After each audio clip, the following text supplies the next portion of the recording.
Hello दोस्तों, स्वागत है आपका अपने यूट्यूब चैनल एवन सक्सेस पर। तो आज की क्लास हमारी रहेगी टॉप 20 क्वेश्चन जो हमारे चल रहे सीरीज चल रही है, जिसमें हमारा सेट नंबर ये चल रहा है 6 आपका।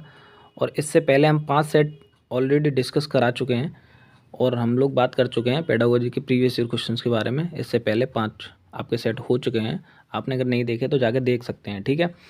तो हमारा इस सीरीज़ में जो हमारा सेट चल रहा है, सेट नंबर 6 है, ये हमारा जो है DSSB, KVS और NVS, सुपर टेट और अदर टीचिंग एग्ज़ाम को टारगेट करते हुए हमारे प्रैक्टिस सेट चल रहे हैं, ठीक है। ये हमारा CTET में भी हेल्पफुल होने वाला है, टेट में भी हेल्पफुल हो जाएगी ये वीडियो, ठीक है। क्योंकि प्रीवियस ईयर क्वेश्चंस तो आपके आते ही रहते हैं, रिपीट कहीं ना कहीं मिल ही जाएंगे आपको, ठीक है। तो चलिए बढ़ते हैं पहले क्वेश्चन के तरफ। पहला क्वेश्चन हमारा कह रहा है, फर्स्ट क्वेश्चन हमारा क्या कहता है कि सामग्री और प्रक्रिया पर परावर्तन को फिर से करने के लिए विद्यार्थियों के अपने शिक्षण के बारे में प्रश्न पूछने के लिए सिखाया जा सकता है। तो क्या सिखाया जा सकता है विद्यार्थियों को? स्वमूल्यांकन, तुलना करना, परिकल्पना या स्व प्रश्न करना, यानी कि सेल्फ असेसमेंट सिखाया जा सकता है, कंपेयरिंग सिखाया जा सकता है, हाइपोथेसिस सिखाया जा सकता है या सेल्फ क्वेश्चनिंग सिखाया जा सकता है। तो स्वमूल्यांकन आपका होगा या तुलना होगा या परिकल्पना या स्व प्रश्न करना। ये आपका DSSB PRT में पूछा गया क्वेश्चन है 2019 में। आप इस क्वेश्चन का क्या आंसर लगाते हैं वो आप कमेंट में बताएंगे, ठीक है।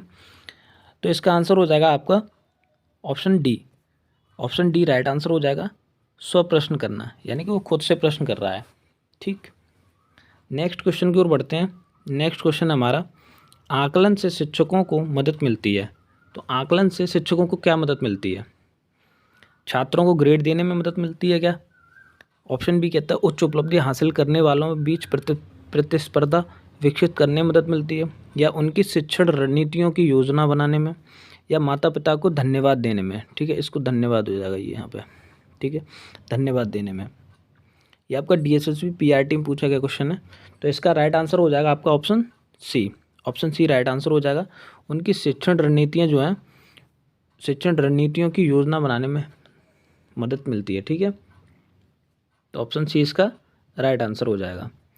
नेक्स्ट क्वेश्चन की ओर बढ़ते हैं। नेक्स्ट क्वेश्चन हमारा, एक विद्यार्थी को व्यक्तिगत रूप से समझने का मूल कारण क्या है? ऑप्शन ए है ताकि उसकी क्षमताओं को समझने और विकसित करने की सहायता मिल सके और उसकी दुर्बलताओं की पहचान की जा सके। ऑप्शन बी है आपका, ताकि यह मालूम हो सके कि उसने कितना और क्या सीखा है, अतः वहीं से अनुदेशन प्रारंभ किया जा सके, यानी कि आरंभ किया जा सके, ठीक है। ऑप्शन सी है, शैक्षिक सिद्धांत और अभ्यास की दृष्टि से स्वयं को अद्यतित किया जा सके, ठीक। और ऑप्शन डी कह रहा है ताकि उसे सामान्य रूप से समझा जा सके और शैक्षिक प्रशासन सुगम बन सके, ठीक।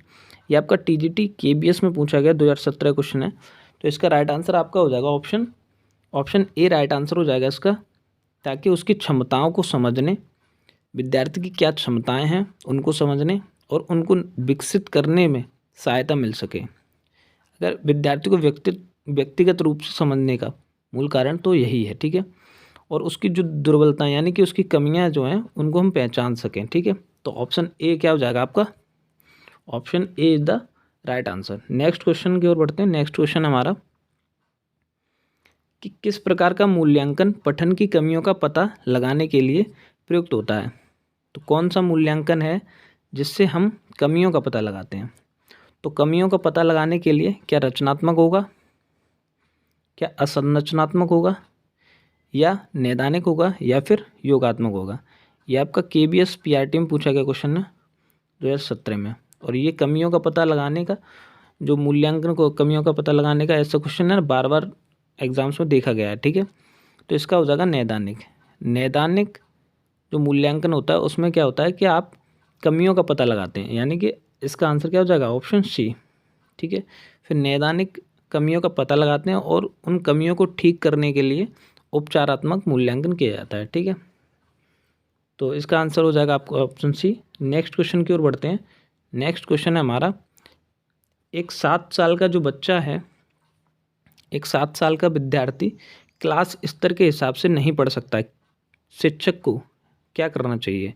निम्न स्तर से, ऑप्शन ए कह रहा है कि निम्न स्तर से पढ़ने पर का अभ्यास करना चाहिए, माता पिता को खबर देनी चाहिए, उसी क्लास में रोक लेना चाहिए या विशेषज्ञ की सहायता लेकर कारण जानने का प्रयत्न करना चाहिए।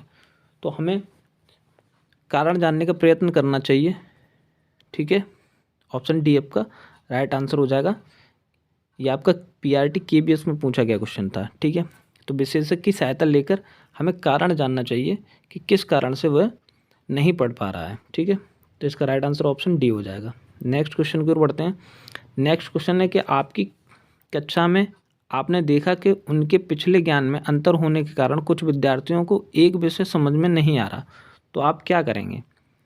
उनकी सहायता के लिए अतिरिक्त कक्षाओं का आयोजन किया जाएगा, या उनके माता पिता को घर में सहायता करने को कहा जाएगा, या अपनी कक्षा चालू रखी जाएगी, या प्रिंसिपल की सहायता ली जाएगी। तो इसमें से कौन सा आपका राइट आंसर होगा, तो आप कमेंट करके बताएंगे कि आपने इसके क्या आंसर लगाया था, ठीक है। ये आपका पीआरटी केवीएस में पूछा गया 2014 का क्वेश्चन है।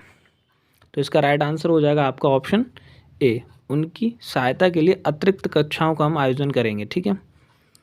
तो इसका राइट आंसर क्या हो जाएगा? ऑप्शन ए आपका राइट आंसर हो जाएगा, ठीक है। अगले क्वेश्चन की ओर बढ़ते हैं। अगला क्वेश्चन है कि अधिगम की कठिनाइयों को खोजा जाता है। अधिगम की कठिनाइयों को खोजा जाता है, यानी कि अधिगम की कठिनाइयों का पता लगाने के लिए कौन सा मूल्यांकन किया जाता है? तो विकासात्मक, ऑप्शन ए है विकासात्मक मूल्यांकन किया जाता है, या निदानात्मक, या फिर समेकित मूल्यांकन, या इनमें से कोई नहीं। यह आपका एनसीईआरटी का जो एग्ज़ाम होता है उसमें पीआरटी का जो एग्ज़ाम होता है उसमें पूछा गया क्वेश्चन था, ठीक है। तो ये आपका निदानात्मक मूल्यांकन, अभी इससे पहले क्वेश्चन था उसमें भी यही पूछा गया था कि कमियों का पता लगाने के लिए। तो ये आपका निदानात्मक मूल्यांकन हो जाएगा, यानी कि option B is the right answer, ठीक है। आपका ऑप्शन बी क्या हो जाएगा? सही आंसर हो जाएगा। नेक्स्ट क्वेश्चन हमारा, विज्ञान में सारांशीय मूल्यांकन यानी कि समेटिव असेसमेंट का मुख्यतः इस पर फोकस होना चाहिए। तो किस चीज़ पर फोकस होना चाहिए? आपके 4 ऑप्शन, आपको बताना है कि किस पर फोकस होना चाहिए। विद्यार्थियों को पढ़ने की कठिनाइयों के क्षेत्रों का निरूपण करना, मुख्यतः व्यवहारिक निपुणताओं का परीक्षण, महत्वपूर्ण सैद्धांतिक संकल्पनाओं का परीक्षण, ठीक है, अवलोकन निपुणता का मूल्यांकन, ठीक है। ये केबीएस असिस्टेंट टीचर में पूछा गया 2014 का क्वेश्चन है। तो इसका राइट आंसर आपका क्या हो जाएगा? इसका राइट आंसर हो जाएगा आपका ऑप्शन ए, यानी कि विद्यार्थी के पढ़ने की कठिनाइयों के क्षेत्र का निरूपण करना, ठीक है। इसका राइट आंसर क्या हो जाएगा? Option A. चलिए नेक्स्ट क्वेश्चन की ओर बढ़ते हैं। नेक्स्ट क्वेश्चन हमारा, एक शिक्षक के लिए अत्यंत महत्वपूर्ण क्या है? एक टीचर के लिए क्या महत्वपूर्ण है यह आप बताएंगे। क्लास में अनुशासन बनाए रखना है महत्वपूर्ण, पर इतना नहीं है, लेकिन क्लास में सही वक्त पर पहुंचना ये भी है। विद्यार्थी को कठिनाइयाँ मिटाना, या अच्छा वक्त होना, ठीक है, अच्छा वक्ता होना, अच्छा बोलने वाला वो टीचर, ये इम्पोर्टेंट है क्या? तो आपका इसका आंसर हो जाएगा ऑप्शन सी, विद्यार्थियों की कठिनाइयाँ सॉल्व करेगा जो टीचर, वो सबसे महत्वपूर्ण उसके लिए होगा, शिक्षक के लिए अत्यंत महत्वपूर्ण होगा, ठीक है। ये आपका केवीएस असिस्टेंट टीचर में पूछा गया 2014 में क्वेश्चन है। इसका राइट आंसर क्या हो जाएगा? Option C. आपने इस क्वेश्चन का क्या आंसर लगाया था वो आप कमेंट में बताएंगे, ठीक है। नेक्स्ट क्वेश्चन है हमारा, पढ़ाई से संबंधित विद्यार्थियों की कठिनाइयों का उत्कृष्ट नुस्खा क्या है, यानी कि बेस्ट रेमेडी क्या है? कड़ी मेहनत का सुझाव, लाइब्रेरी में पर्यवेक्षी पढ़ाई, यानी कि सुपरवाइज्ड स्टडी, व्यक्तिगत शिक्षण का सुझाव, या नैदानिक पढ़ाई। इसका राइट आंसर क्या हो जाएगा आपका? नैदानिक पढ़ाई, ठीक है। ये भी आपका केवीएस में पूछा गया था क्वेश्चन, असिस्टेंट टीचर नर्सरी का जो पेपर होता है उसमें पूछा गया था, ठीक है। इसका राइट आंसर हो जाएगा आपका ऑप्शन डी, ठीक है। नेक्स्ट क्वेश्चन है आपका, उपचारात्मक शिक्षा, रेमेडियल टीचिंग का पर्पस क्या है? तो हमें पर्पस बताना है। नई भाषा वस्तु को दाखिल करना, तत्कालीन पढ़ाई वस्तु की कसौटी, सही तरीके से पढ़ाई गई भाषा वस्तु को फिर से पढ़ाना, या पढ़ाई गई भाषा वस्तुओं को फिर से पढ़ाना। तो ये पीआरटी का क्वेश्चन है आपका। इसका राइट आंसर हो जाएगा आपका ऑप्शन नंबर 3, यानी कि सी ऑप्शन राइट आंसर हो जाएगा, ठीक है। आपने इस क्वेश्चन का क्या आंसर लगाया था वो भी आप कमेंट में बताएंगे, ठीक है। चलिए नेक्स्ट क्वेश्चन की ओर बढ़ते हैं। नेक्स्ट क्वेश्चन है आपका, शिक्षकों को अपने छात्रों की त्रुटियों का अध्ययन करना चाहिए। वे प्रायः संकेत करती हैं, किस ओर संकेत करती हैं? अलग अलग पाठचर्या की आवश्यकता की ओर करती हैं, या उनके ज्ञान की सीमा की ओर करती हैं, या आवश्यक उपचारात्मक रणनीतियों की ओर करती हैं, या योग्यता समूहकरण, हेतु पथ प्रदर्शन की ओर संकेत करती हैं। तो इसका राइट आंसर हो जाएगा ऑप्शन सी, आवश्यक उपचारात्मक रणनीतियों की ओर संकेत करती हैं। APRT का क्वेश्चन पूछा गया था। ठीक, नेक्स्ट क्वेश्चन की ओर बढ़ते हैं। नेक्स्ट क्वेश्चन हमारा, छात्र के अधिगम के अंतराल का निदान करने रिक्त स्थान के बाद करना चाहिए। किसके बाद करना चाहिए? निदान करने के बाद क्या करना चाहिए? तो अभी आपको प्रीवियस क्वेश्चन में भी हमने थोड़ा हेल्प की थी। तो क्या करना चाहिए, निदान के बाद क्या करना चाहिए आपको? तो उचित उपचारात्मक उपाय करना चाहिए, सघन अनुप्रयोग एवं अभ्यास करना चाहिए, यानी कि सभी पाठों को व्यवस्थित रूप दोहराना चाहिए, और ये लास्ट है आपका ऑप्शन 4, निष्कर्षों से शिक्षार्थी तथा अभिभावकों को अवगत कराना चाहिए। तो इसका राइट आंसर हो जाएगा आपका ऑप्शन नंबर ए। हमें निदानात्मक के बाद क्या करना चाहिए? उपचारात्मक करना चाहिए। ठीक है, चलिए नेक्स्ट क्वेश्चन की ओर बढ़ते हैं। नेक्स्ट क्वेश्चन हमारा, प्राय शिक्षार्थियों की त्रुटियां रिक्त स्थान की ओर संकेत करती हैं। किसकी ओर संकेत करती हैं? यांत्रिक अभ्यास की आवश्यकता की ओर संकेत करती हैं, सीखने की अनुपस्थिति की ओर संकेत करती हैं, या शिक्षार्थी के सामाजिक आर्थिक स्तर पर या वे कैसे सीखते हैं इसकी ओर संकेत करती हैं। तो इसका राइट आंसर हो जाएगा आपका ऑप्शन नंबर ए, यांत्रिक अभ्यास की आवश्यकता की ओर संकेत करती हैं। ठीक है, इसका राइट आंसर क्या हो जाएगा? Option number A first. ठीक है, चलिए नेक्स्ट क्वेश्चन है आपका कि अच्छी उपलब्धि परीक्षण की विशेषताएं क्या हैं? अच्छी उपलब्धि परीक्षण की विशेषताएं क्या हैं?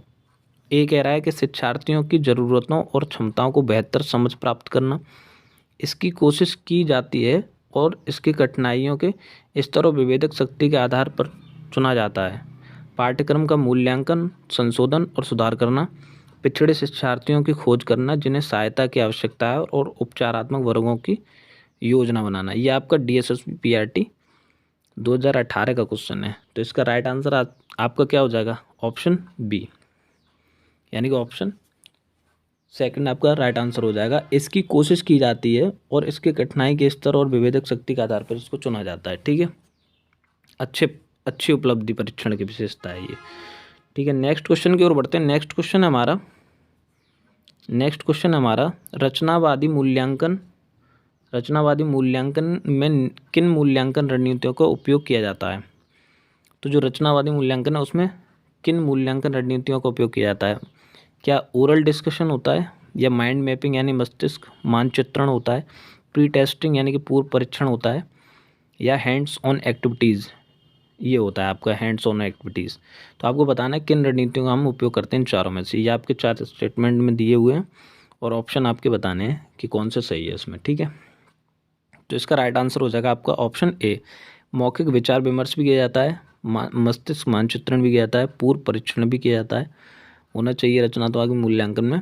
ठीक है, और हैंड्स ऑन एक्टिविटीज़ भी होनी चाहिए। ठीक है, तो ऑप्शन ए आपका राइट आंसर हो जाएगा। चलिए नेक्स्ट क्वेश्चन की ओर बढ़ते हैं। ये आपका DSSP PRT में पूछा गया क्वेश्चन था। नेक्स्ट क्वेश्चन है हमारा, एक विद्यार्थी के अवांछनीय व्यवहार को परिवर्तित करने का सबसे प्रभावी तरीका क्या है? उसको दंड देना चाहिए, नज़रअंदाज करना चाहिए, अभिभावक को संभालने के लिए करना चाहिए, कारण ज्ञात करना चाहिए, और उपाय उपलब्ध कराने का प्रयास करना चाहिए। तो ऑप्शन डी आपका सबसे स्ट्रॉन्ग आंसर लग रहा है, तो आपका ऑप्शन डी राइट आंसर है। ये आपका KBS PRT में पूछा गया 2017 में क्वेश्चन था। तो आपने इसका क्या आंसर लगाया वो भी आप कमेंट में बताएंगे आपने इसका क्या आंसर लगाया। ठीक है, option D is the right answer. Next question की ओर बढ़ते हैं। नेक्स्ट क्वेश्चन हमारा, निम्नलिखित में से कौन सा निर्माणात्मक मूल्यांकन के लिए एक उपयुक्त उपकरण नहीं है? समानुदेशन, मौखिक प्रश्न, प्रश्नोत्तरी और सत्र परीक्षा। तो इसका राइट आंसर हो जाएगा सत्र परीक्षा। डी हमारा जो है उपकरण नहीं है निर्माणात्मक मूल्यांकन में। समानुदेशन होता है, असाइनमेंट आपका जो होता है वो समानुदेशन होता है। ठीक है, असाइनमेंट को ही कहते हैं आपका समानुदेशन। ठीक है,